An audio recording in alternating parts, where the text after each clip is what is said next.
end on time tonight, which I normally, as the reporters back here know, I never do. Yes, sir. You're the last question. I'll ask a quick China question. Foreign affairs. Is there a quick China question? Maybe it's up to you.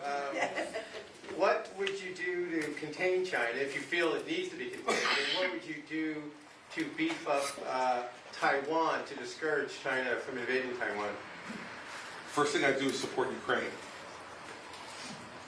Why? The Chinese are funding the Russians. They're paying for this war.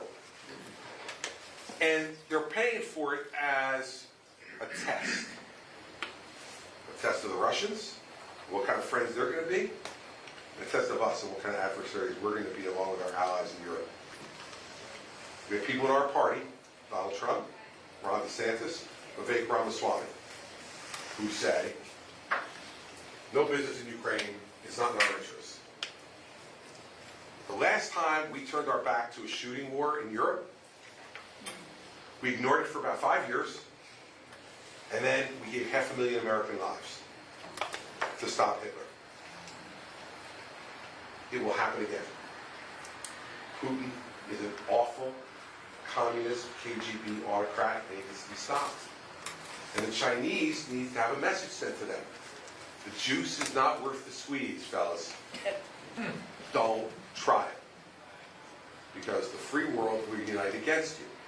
But the free world will only unite against them if the leader of the free world leads. And the message on Taiwan needs to be, look at what happened in Ukraine. And we didn't get in directly. And they lost. They lost the Russian army. You really want us, because if you go after Taiwan, we're getting in. We can't afford not to. If for no other reason, 2/3 of the world's semiconductors are made in Taiwan. Everything you do, from turning on these lights, to picking up your phone, to heating and cooling your home, to starting your car, has a semiconductor in it now. It's the price we pay for being so technologically advanced. Well, guess what? Who do you want in charge of those semiconductors? Us or the Chinese? So you would send troops there? To Taiwan, if we had to? Yes, I would. Because the cost to us economically would be incalculable. But I don't want to send troops. What I want to do is arm the Ukrainians. If we make the Chinese understand that their investment in Russia turns out to be a failed investment, they're not going to test us in Taiwan. If we let them do it. We know what that's like. They test you. We get tested all the time. We failed that test at the beginning of World War II. And then we met it. If I had told you after 9/11 that it would be 22 years, we would not have another foreign terrorist attack on American soil for 22 years, would you believe me? Probably not. Right. Why? Because we hit back, and we hit back hard. And we raised our own defenses, and we spent the money we need to defend ourselves and to go after the people who perpetrated it. And we killed people all around the world who were involved with it, including bin Laden. And those folks now are degraded. They don't have the same capabilities anymore because of what we've done. And they're intimidated. We need to show strength to ensure that we have peace. Now, in terms of containing the Chinese, I'm not really interested in containing the Chinese economically.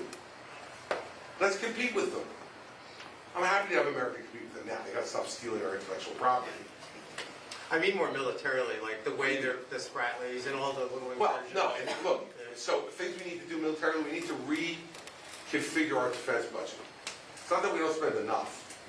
It's that we spend it stupidly much. Our threat now is not Russia. It's China.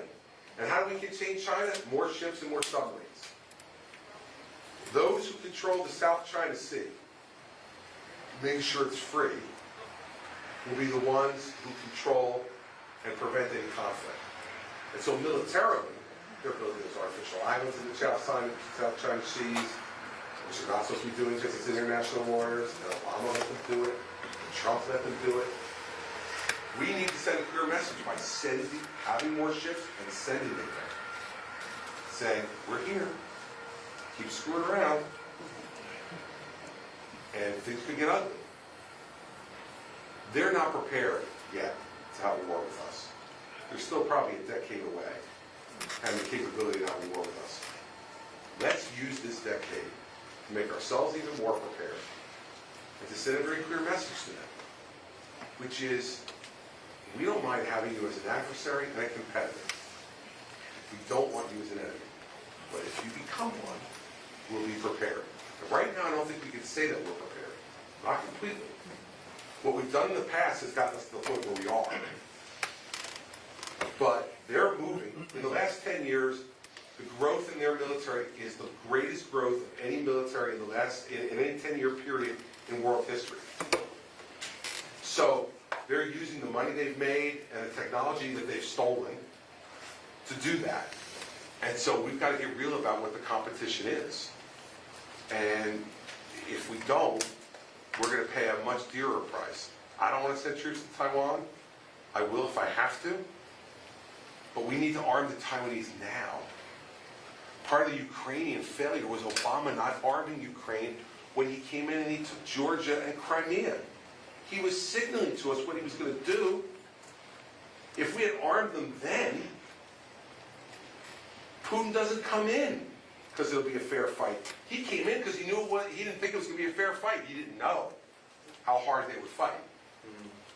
And I've been there. I went to Ukraine, and I saw it personally. And those people have extraordinary resolve. And I asked one of the people in Bucha, in one of the cities I was visiting, this woman said to me, we will never let Russia take our country. And I said, why are you so certain of that? And she looked at me, she goes, because they've done it before and we didn't like what it was like. These are people who have lived under the thumb of the Russians as the Soviet Union, and they know what it's like to be occupied by them, and they don't want that life back. And when how awful it is not speculation, but you lived it, it makes it more real to these folks.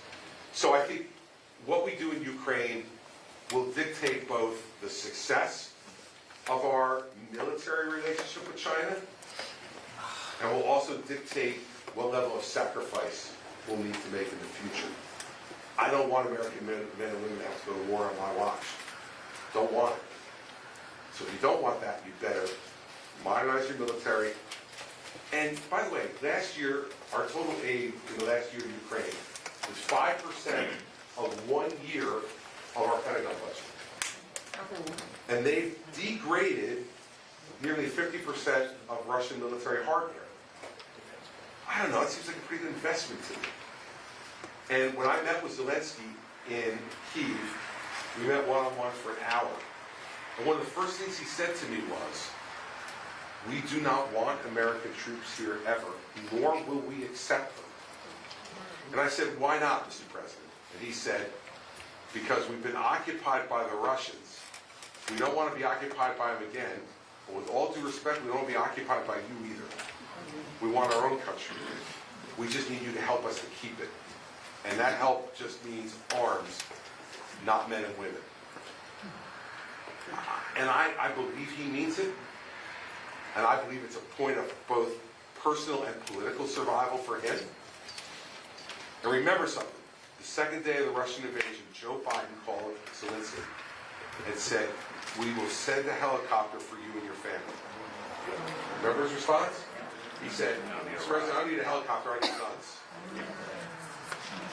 I think that's and they're not perfect, because no government is perfect, as we talked about all night tonight.